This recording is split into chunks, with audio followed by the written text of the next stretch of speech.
आज हम लोग शिव जी की पूजा करने जा रहे हैं।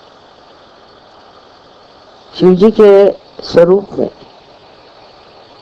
एक स्वयं साक्षात सदाशिव हैं और उनका प्रतिबिंब शिव स्वरूप। ये शिव का स्वरूप हमारे हृदय में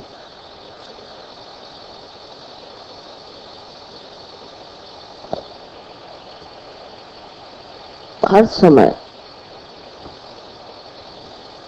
आत्म स्वरूप बन के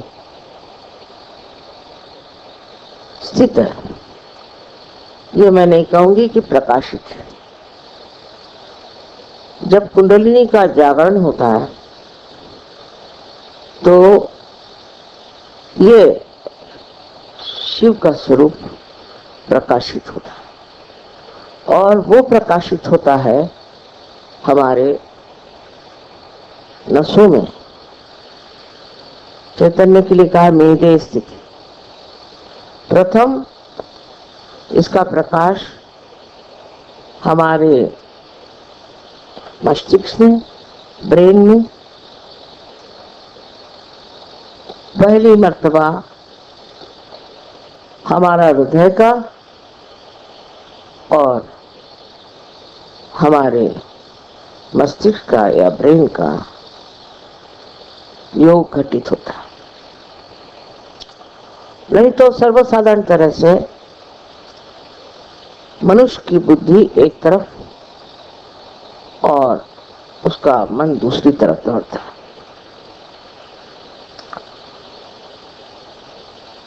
इस योग घटित हो जाने से जो प्रकाश हमारे अंदर आत्मा से प्रकटित होता है वो चैतन्य स्वरूप बन के हमारे हाथों से और तालू से प्रवाहित होता है। ये तो आप लोग सब कुछ जानते हैं, पर आगे की बात समझने की यह है कि जब ये प्रकाश हमारे अंदर आता है तो धीरे धीरे हम देखते हैं हमारी जिंदगी बदलने लगती। हमारे अंदर का क्रोध और अनेक जो हमारे षड्रूपी हैं वो खत्म हो जाते हैं। धीरे धीरे सब चीजें गिरती जाती हैं और मन में श्रद्धा प्रस्थापित होती है। श्रद्धा में बुद्धि जागृत होती है। किसी भी चीज का महत्व नहीं रह जाता। अब शंकर जी की जो हमने एक आकृति देखी है, एक अवधूत पहुंचे हुए एक बहुत कोई अवलिया हो उस तरह के होते। उनको किसी चीज की सुध बुध नहीं, बाल बिखरे हुए हैं, जटाजूट बने हुए हैं, कुछ नहीं तो बदन में कौन से कपड़े पहने, क्या करें, इसका कोई विचार नहीं। ये सब काम उन्होंने नारायण को, विष्णु को दे दिया। वे स्वयं मुक्त व्याघ्र का चर्म पहन करके घूमते हैं और इनकी सवारी भी नंदी की है जो किसी तरह से पकड़ में नहीं आ सकता। कोई घोड़े जैसा नहीं जिसमें लगाम हुआ कुछ, जहां नंदी महाराज जाए वहां शिव जी चले जाता। उनको किसी चीज में कभी भी ये ख्याल नहीं आता कि लोग क्या कहेंगे, दूसरों का क्या विचार होगा। हम अगर ऐसे कपड़े पहन के और नंदी पे बैठ करके इधर उधर भटके तो लोग हमें क्या कहें, क्योंकि वो अपने ही अंदर समाये हुए, अपने ही खुशियों में बैठे हुए हैं। उनको कोई भी संसार से ये मतलब नहीं है कि दुनिया हमें क्या कहेगी, लोक लाज क्या होती है। ये तो इनके विवाह में भी आपने वर्णन सुना होगा कि जब ये विवाह करने आए तो श्री विष्णु ने जब देखा तो उन्होंने सोचा ये क्या दूल्हा मेरे बहन के लिए आया है बेकार का, कैसी मेरी बहन शादी करे। लेकिन पार्वती जी जानती थी कि उनके योग्य यही पति जो एक मस्त मौला आदमी, किसी चीज की उनको कदर नहीं। सब चीजों से जब आदमी ऊपर उठ जाता है तो उसके लिए सब चीज एक किंचित पदार्थ हो जाती, उसका ध्यान इस ओर नहीं जाता। ये शिव जी का जो अवतार हम लोग देखते हैं बहुत हमें प्यारा लगता है, मोहक लगता है, और सब लोग सोचते हैं कि शिव जी का सारा ही काम कुछ तो भी विशेष। लेकिन जब सहयोगियों में शिव जी का प्रकाश आता तो उनका भी जीवन बदलने लगता है। मैंने देखा है कि इससे पहले कि सहयोग में आए औरतें भी आदमी भी बहुत सज धजना पसंद करते थे। सारा ध्यान इसी में रहता था कि आज क्या पहने, कल क्या पहने। और आजकल तो इसका प्रादुर्भाव बहुत हो गया है क्योंकि सब जगह बहुत सारे ब्यूटी क्लिनिक निकल आई हैं, ये है वो है, तो औरतें इसमें बहुत फंसी। पर जब अंदर से निखार आपके सौंदर्य का इस प्रकाश से आता तब इन सब चीजों का कोई महत्व नहीं। उसी तरह आराम भी एक तरह से आत्मा का ही आराम मनुष्य खोजता है। अपने आराम से दूर रहता है। इसमें जो परदेसी लोग हैं इनको देखिए, ये बड़े बड़े घरों में रहते हैं, इनके पास मोटरें हैं, सब कुछ रईस हैं, पर यहाँ आते हैं तो हर जगह समाये रहते। लेकिन हिंदुस्तानियों का ये हाल नहीं। हिंदुस्तानी अब भी जहाँ जाते हैं उनको बाथरूम चाहिए अटैच्ड, पता नहीं और दुनिया भर की चीजें। अभी तक इससे उठ नहीं पाया। स्वभाव का मुझे आश्चर्य होता है कि अपने गरीब देश में भी लोगों में अभी काफी कामना है बच्चे। बड़ी आश्चर्य की बात। अभी लोगों ने कहा कि माँ एक आश्रम के लिए बड़ी सी जगह ले लो। हमारे हिंदुस्तानी कभी आश्रम में रहते नहीं। अभी ये आश्रम हम लोगों ने लिए जब बनाया कि मेहनत से खर्चा करके, इसमें रहने के लिए कोई तैयार नहीं। हमने कहा बाबा हम तुमको तनख्वाह देते हैं, तुम रहो, नहीं तैयार। मेरा जो जन्म स्थान है छिंदवाड़े में, उस घर के लिए इतना रुपया पैसा खर्चा किया, और मैंने कहा जो रिटायर्ड हो गए वहां रहे, बड़ी अच्छी आबो हवा है, हिल स्टेशन है, कोई तैयार नहीं। सब अपनी आराम के सोचते हैं। इन लोगों में बात नहीं है, ये लोग आश्रमों में बहुत सुख से,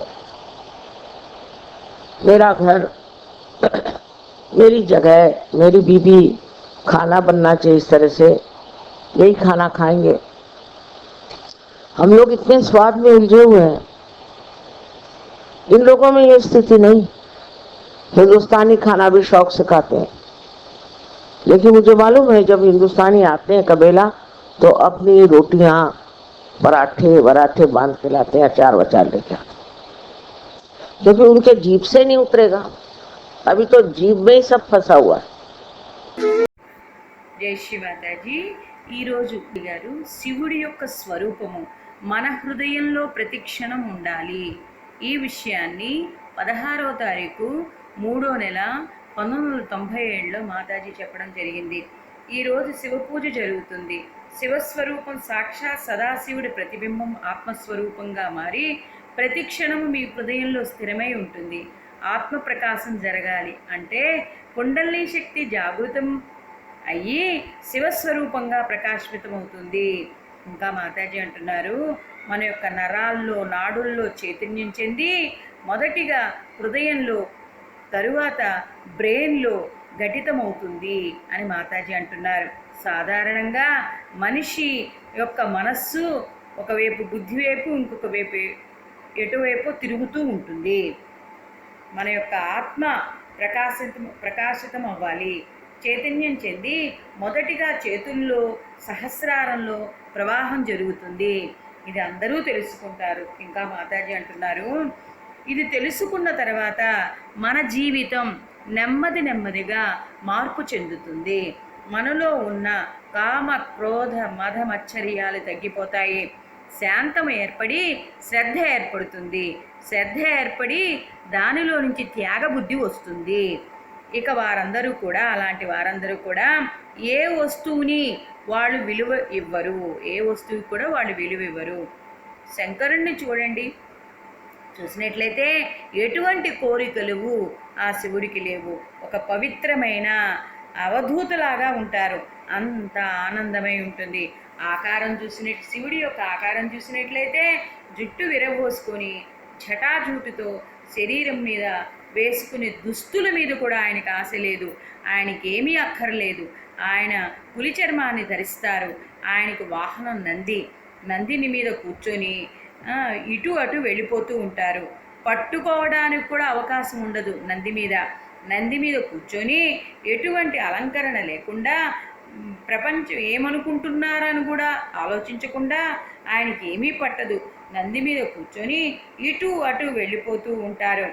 శివుడు తన పెళ్లి సమయంలో కూడా ఇలానే వచ్చారు. ప్రజలు ఏమనుకుంటున్నారని కూడా పట్టించుకోలేదు. ఆయన ఎప్పుడూ కూడా ఆంతరింగక ఆనందంలోనే ఉంటారు. పార్వతీదేవికి ఇవన్నీ తెలుసు.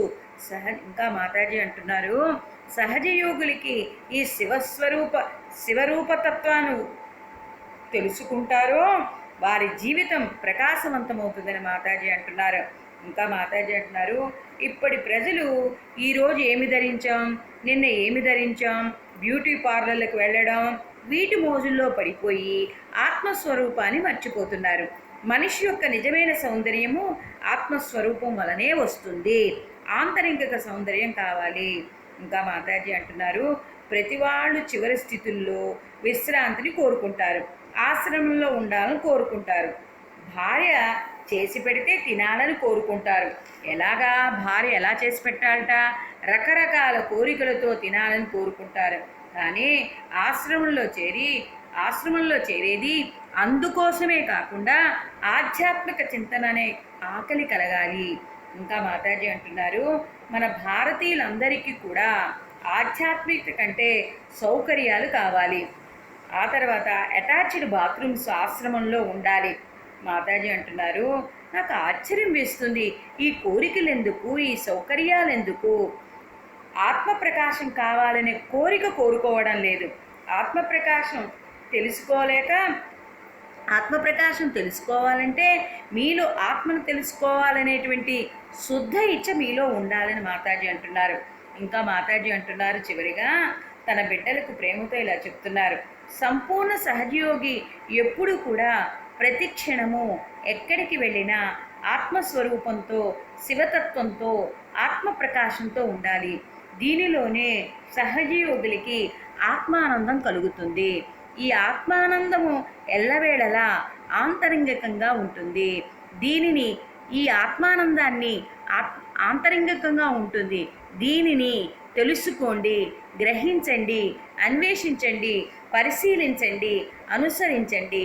ఈ ఆత్మానందము మీ శరీరంలో, సూక్ష్మ వ్యవస్థలో అంతా దాగి ఉంది. తెలుసుకోండి అని మాతాజీ తమ బిడ్డలకు మరలా చెప్తున్నారు. జై శ్రీ మాతాజీ.